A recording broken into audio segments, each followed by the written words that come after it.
मेरा बिलीव है कि आज इस नाइट को खुदावंद ने आपको भेजा है, आपको अनॉइंट करने के लिए, आपकी लाइफ के मसलों को हल करने के लिए, आपके बंधनों को तोड़ने के लिए और आपको आगे बढ़ाने के लिए।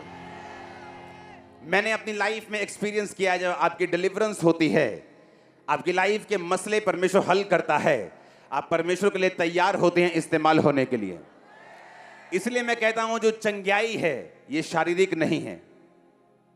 इसलिए परमेश्वर ने चंगाई का वरदान आत्मा को दिया है। इसका मतलब ये आत्मिक चीज है, शारीरिक नहीं। कौन चंगा करता है? परमेश्वर का रूह। कौन डिलीवरेंस देता है? परमेश्वर का रूह। जो काम पवित्र आत्मा का रूह कर रहा है तो वो शारीरिक नहीं है। और जब पवित्र आत्मा का रूह आपकी लाइफ में कोई काम करता है, आप परमेश्वर की ओर बढ़ते हैं। जब आपकी हीलिंग होती है, आप ज्यादा इस्तेमाल होते हैं। आपका ध्यान फिर अपनी टांग की ओर नहीं है, ओ मेरी टांग पेन कर रही है, ओ मैं चलूंगा कैसे। जब टांग पेन करनी बंद कर देगी, आप चलेंगे, आप सुसमाचार के लिए भी जाएंगे। आज खुदावंद आपको आपके अंदर तक की हीलिंग करेगा, आपकी स्पिरिट की, आपके मन की, आपकी फैमिली की, आपके फाइनेंस की, आपकी बॉडी की।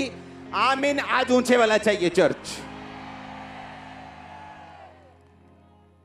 ये चर्च तैयार होनी चाहिए, क्योंकि खुदावंद की आत्मा ने मुझे डिलीवरेंस वीक स्टार्ट करने के लिए बोला है।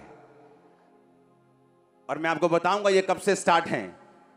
आपकी तैयारी के बाद ये शुरू हो जाएंगे। वो वचन से आपकी तैयारी होगी, उसके बाद आप एक राइड पे चले जाएंगे। वो पार्क में राइड लेने जाते ना आप एक राइड में जाएंगे, जो पवित्र आत्मा आपको राइड देगा।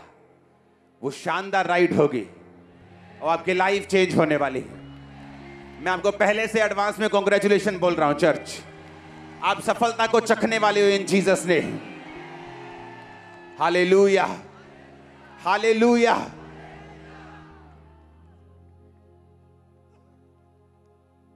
अब थर्सडे संडे तैयारी के साथ आना है आपको, जब भी आपको आना है। आज मैं सिर्फ आपको इंट्रोडक्शन देने आया हूं। आमीन। कि अब आने वाले समय में जो परमेश्वर का आत्मा मुझसे कह रहा है आपकी लाइफ में क्या होने वाला है। आपके बंधन पूरी तरह से खुल के खत्म होने वाले हैं, मैं आपको बता रहा हूं। आप फ्लो में चलेंगे, आगे बढ़ेंगे इन जीसस ने। हालेलुया।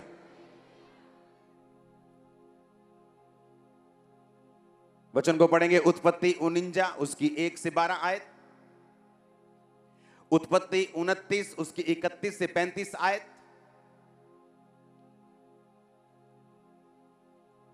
यीशु मसीह जब एक कुंड के किनारे जाते हैं जहां पर बीमार लोग पड़े रहते थे, और जब स्वर्गदूत आकर पानी को हिलाते थे एक समय पर, तो जो कोई पहले उस पानी में उतरता था वो चंगा होता था। और यीशु मसीह उस कुंड के पास जाके देखते हैं 38 साल से एक बंदा पड़ा है। और यीशु मसीह ने कहा, क्या तू चंगा होना चाहता है? कहता, मेरे पास कोई मनुष्य नहीं प्रभु, जो मुझे पानी हिले तो नीचे उतार दे और मैं चंगा हो जाऊं। परमेश्वर ने कहा, क्या तू चंगा होना चाहता है? उसने कहा, मेरे पास कोई इंसान नहीं। यीशु मसीह ने उसको बोला, उठ, अपनी खाट उठा।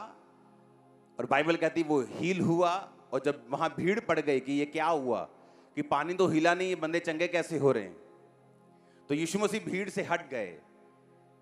तो उसको मालूम नहीं था कि मुझे किसने चंगा किया है। और बाद में जब प्रभु यीशु मसीह उसे मिले तो परमेश्वर ने कहा, अब फिर से पाप मत करना। ऐसा ना हो इससे भारी मुसीबत तेरी लाइफ पे आए, अब फिर से तू कोई भी गुनाह जो है वो मत करना। अब उसे समझ आया कि उसकी लाइफ की जो सफरिंग्स थी, उसके पास एक भी मनुष्य नहीं था। किसी ने तो उसे पैदा किया होगा, कोई तो उसका चाचा होगा, मामा होगा, लेकिन कोई भी उसके पास नहीं था। क्योंकि बाइबल ऐसा कहती है, पाप जब आपकी लाइफ में आता है वो आपको कट करता है, आपको कम करता है, आपको घटाता है, आपकी लाइफ से चुराता है, घात करता है और नष्ट करता है। क्योंकि उसकी लाइफ में अगर एक आम सा भी आदमी हो तो उसके भी 50-60 रिश्तेदार होते हैं, और एक बंदा ड्यूटी लगा सकता है कि भाई साहब मेरे 50 रिश्तेदार हैं, आप लोग साल में 2 दिन मुझे दे दो, तब भी एक साल में 100 दिन उसके पास कोई ना कोई रहता, लेकिन उसके पास एक भी मनुष्य नहीं था, क्योंकि बाइबल कहती है उसकी लाइफ की जो बीमारी थी वो पाप के कारण उसकी जिंदगी में आई थी। और जब परमेश्वर ने कहा फिर से पाप मत करना, इसका मतलब अगर मैं आपसे कहूं कि फिर से पाप ना करना, तो आपको मालूम होगा कि आपने पहले कौन सा पाप किया था। आप नहीं बोलेंगे प्रभु कौन सा पाप। अगर परमेश्वर उसको कह रहे थे फिर से पाप मत करना, तो इसका मतलब उसको मालूम था कि कौन सा गुनाह करके वो फंसा है। नहीं तो वो पूछता प्रभु किस पाप की तुम बात कर रहे हो, कि मैं शराब ना पीऊं, मैं व्यभिचार, कौन सा पाप। उसे मालूम था कि एक पाप के कारण वो फंसा है। पाप कम करता है। उसके रिश्तेदार चले गए, फाइनेंस उड़ गया, बिजनेस चला गया, परिवार चला गया, पत्नी, बच्चे, भाई, कोई भी नहीं है अभी उसके पास। क्यों? क्योंकि बाइबल कहती है जब पाप जिंदगी में आता है तो शैतान आता है, और शैतान चुराता है, घात करता है और नष्ट करता है।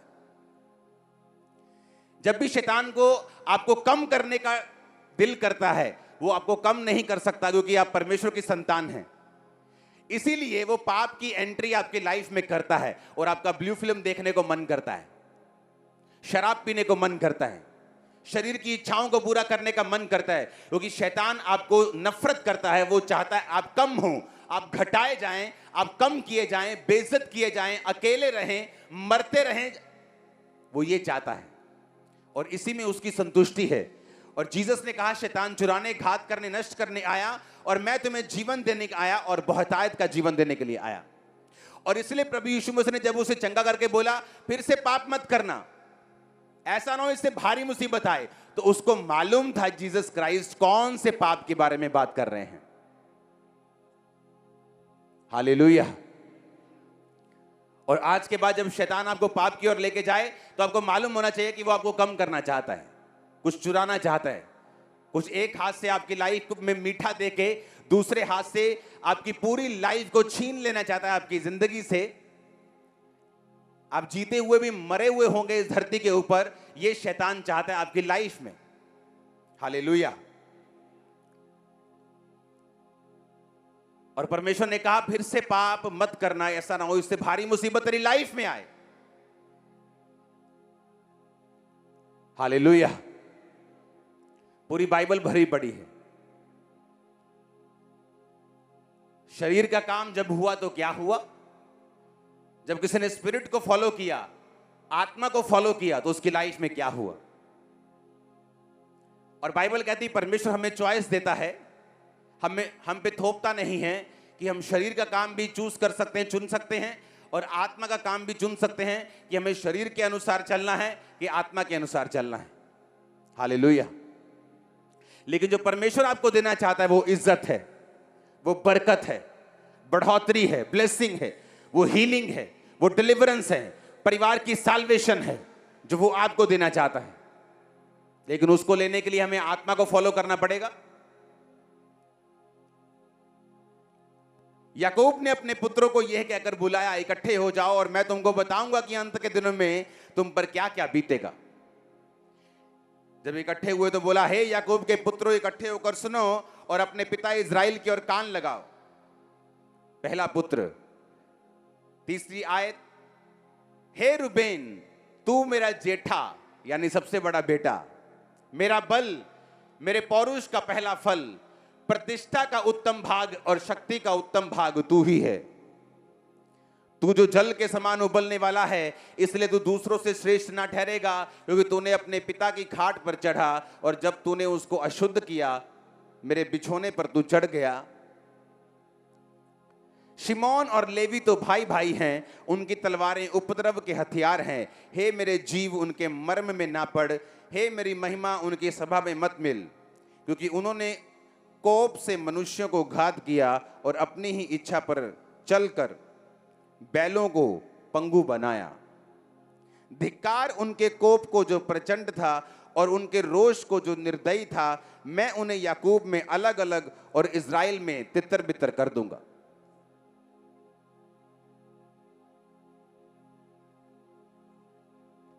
हालेलुया।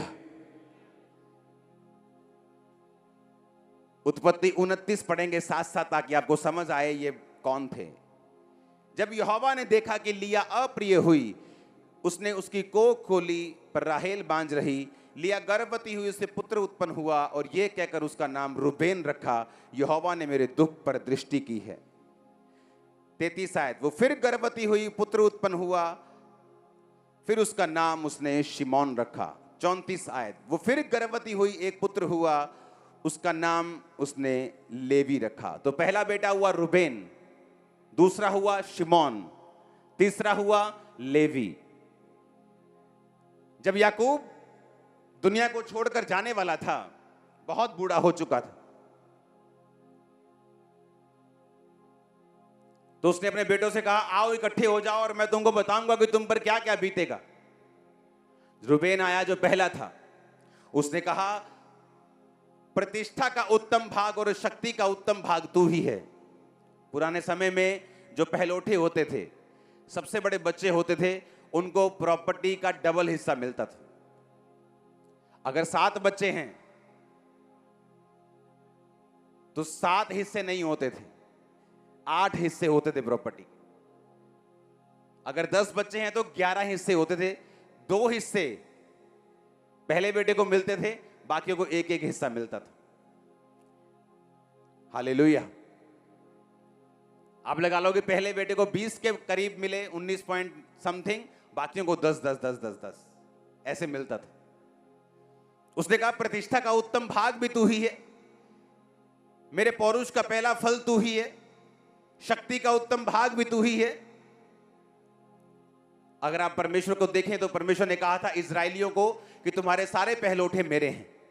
और जब परमेश्वर ने मिस्रियों के पहलौठे को मारा था तो इसीलिए मारा था क्योंकि परमेश्वर कहता था कि पहलौठे किसके हैं? मेरे। यानी अगर सबसे बड़ा बच्चा है वो किसका है? मेरा। और इजरायलियों को बोला, जब तुम्हारे सबसे बड़ा बच्चा हो वो मेरा है तो मुझे चढ़ा देना, लेकिन मैं इंसान की बलि नहीं लेता, तो इसलिए तुम उसके बदले में मुझे पशु चढ़ा देना और तुम्हारा वो पहलौठा मैं स्वीकार कर लूंगा। लेकिन जब तुम्हें गधे का पहलौठा हो या जानवर का पहलौठा हो तो उसे तुम्हें मुझे ही देना पड़ेगा, क्योंकि सारे पहलौठे किसके हैं? मेरे हैं। हालेलुया। और परमेश्वर ने कहा, रूबेन जो पहला था उसने कहा तू जल के समान उबलने वाला है, क्योंकि रूबेन ने अपने पिता की दूसरी तीसरी जो पत्नी थी उसके साथ व्यभिचार किया था। और उसने कहा तू जल के समान उबलने वाला है, तू शरीर के अनुसार चलने वाला है, इसलिए तू औरों से श्रेष्ठ नहीं होगा। बाइबल कहती है जब आप जीसस क्राइस्ट में आते हैं, आप परमेश्वर में जब आते हैं, परमेश्वर आपको एक पहलौठे के रूप में देखता है। इसका मतलब क्यों? क्योंकि वो आपको दुनिया में जो है, आपके चुनने का मकसद ये है परमेश्वर का कि वो आपको दूसरों से श्रेष्ठ करना चाहता है। एक क्रिश्चियन अगर अपने मोहल्ले में दूसरों से बेस्ट नहीं बना, अभी तक उसने परमेश्वर की योजना को पूरा नहीं किया।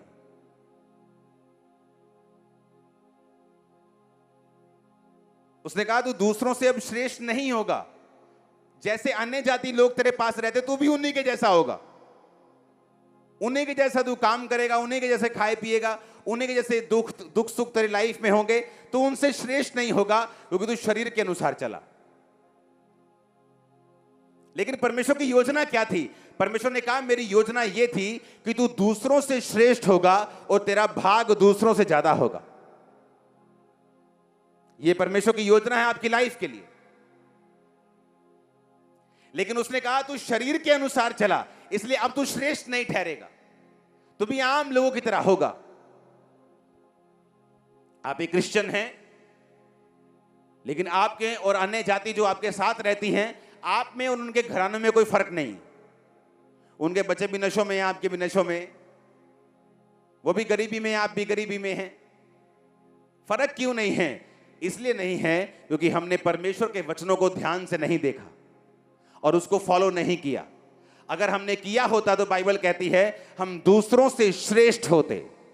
ये आपकी लाइफ में योजना है। आप जहां रहते हैं, जिस परिवार में हैं, परमेश्वर आपको दूसरों से, जो आपके आसपास है, उनसे बेस्ट देखना चाहता है। ये परमेश्वर का हार्ट है आप लोगों के लिए। आप आज चलना शुरू करेंगे, चैलेंज लेंगे, चुनौती लेंगे। एक तो है बेइज्जती, इतनी बंदे की होती है कि उसे आदत पड़ जाती है। अब बेइज्जती हो रही है, उसको फील ही नहीं हो रही, ढीठ हो गया वो। लेकिन जब आप बेइज्जती महसूस करने लगते हैं, आप चेंज होने लगते हैं। आपको मालूम होता है, नहीं, ऐसा मेरा परिवार, मेरा फाइनेंस, मेरा सेहत, मेरी लाइफ ऐसी नहीं होनी चाहिए। अन्य जातियों को जैसे जैसे ये संघर्ष कर रहे हैं, मैं क्यों कर रहा हूं? मैं परमेश्वर की संतान हूं। क्या कमी है? प्रेयर की कमी है, मैं करूंगा। फास्टिंग की कमी करूंगा। पवित्रताई में कमी, मैं उसे कंप्लीट करूंगा।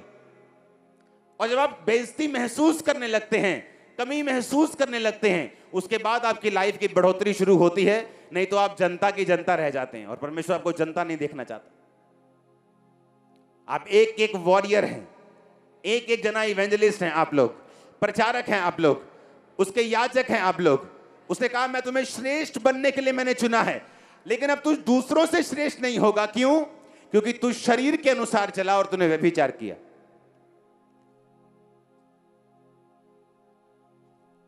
हालेलुया।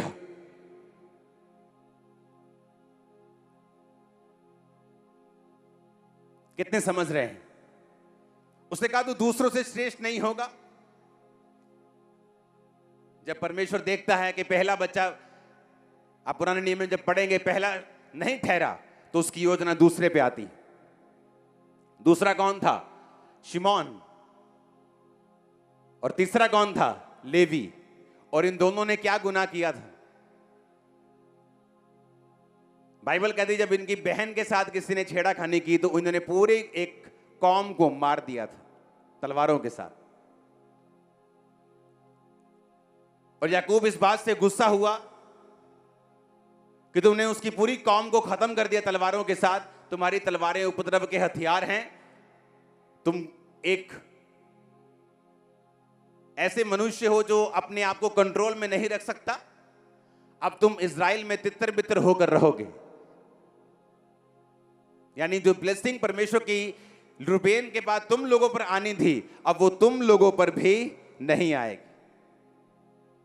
आप देख रहे हैं परमेश्वर कैसे योजनाओं को ट्रांसफर करता है दूसरों में। जब शाऊल परमेश्वर की योजना को पूरा नहीं कर सका, गिर गया, तो परमेश्वर ने कहा, मैंने तेरा राज्य छीन कर तुझसे एक अच्छे व्यक्ति को दे दिया है जो तेरा पड़ोसी है, लेकिन उसका हार्ट मेरे हार्ट से मिलता है। हालेलुया। क्या आपको डर नहीं लगता कि आपकी लाइफ में जो योजना थी वो किसी और को दे दी गई है, क्योंकि आप शरीर के अनुसार चले? जो आपको बरकत, आपको हिस्सा मिलना था, वो किसी और को दे दिया गया। जो आपको ग्लोरी और महिमा आपके परिवार को मिलनी थी, वो किसी और को दे दी गई है, क्योंकि आप शरीर के अनुसार चले। कितना खतरनाक है शरीर के अनुसार चलना, कितना डेंजरस है, कितना घाटे का सौदा है शरीर के अनुसार चलना।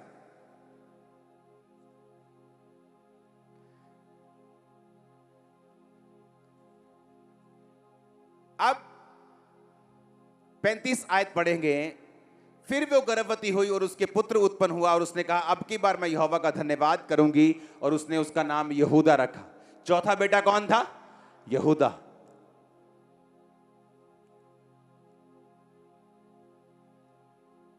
पहला कामयाब नहीं हुआ, व्यभिचारी निकला। दूसरा कामयाब नहीं हुआ, कत्ल करने वाला निकला। तीसरा कामयाब नहीं हुआ, वो भी पहले दूसरे भाई का साथी था कत्ल करने में। दोनों शिमोन और लेवी साथ साथ थे। अब योजना आ गई चौथे के ऊपर। चौथा था यहूदा। 9 आयत में लिखा, फिर उसने कहा, यहूदा शेर का बच्चा है। हे मेरे पुत्र, तू अहेर करके गुफा में गया है, वह सिंहनी के समान दबक कर बैठ गया, फिर कौन उसको छेड़ेगा? जब तक शीलो ना आए तब तक ना तो यहूदा से राजदंड छूटेगा, ना उसके वंश से व्यवस्था देने वाला अलग होगा, और राज्य राज्य के लोग उसके अधीन हो जाएंगे। वह अपने जवान गधे को दाखलता में और अपनी गधी के बच्चे को उत्तम जाति की दाखलता में बांधा करेगा। उसके वस्त्र दाख मधु में, और वह अपना पहरावा दाखों के रस में उसने धोया है। उसकी आंखें दाख मधु से चमकीली, उसके दांत दूध से श्वेत होंगे। जब परमेश्वर ने देखा पहला कामयाब नहीं हुआ, दूसरा नहीं हुआ, तीसरा नहीं हुआ, चौथा कामयाब हुआ। इसलिए जब आप जीसस क्राइस्ट का गोत्र देखेंगे तो इसी यहूदा के गोत्र से वो पैदा हुए। आप दाऊद का गोत्र देखेंगे, यहूदा के गोत्र से परमेश्वर ने उसको चुना। नहीं तो आज जीसस क्राइस्ट रूबेन के गोत्र से पैदा होते, मैं आपको बता रहा हूं, क्योंकि परमेश्वर की योजना रूबेन के ऊपर थी। जब रूबेन कामयाब नहीं हुआ, शिमोन और लेवी पे आई, वो दोनों कामयाब नहीं हुए तो यहूदा पे आई, और परमेश्वर ने कहा यहूदा तेरे पास एक्स्ट्रा होगा, तो अपने गधे को अपने अंगूरों की बारी में तो रखेगा जहां वो तेरा गधा भी अंगूर खाएगा। हालेलुया। तेरे राजदंड तुझसे नहीं छूटेगा, तेरे वंश से व्यवस्था देने वाला कभी भी अलग नहीं होगा, राज्य राज्य के लोग तेरे अधीन हो जाएंगे।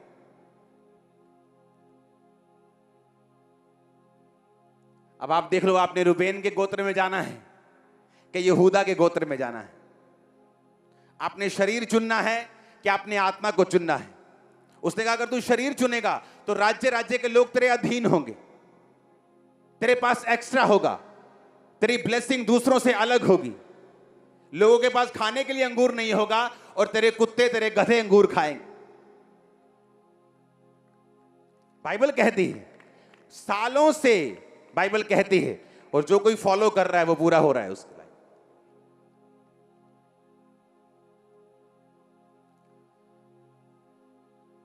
हालेलुया।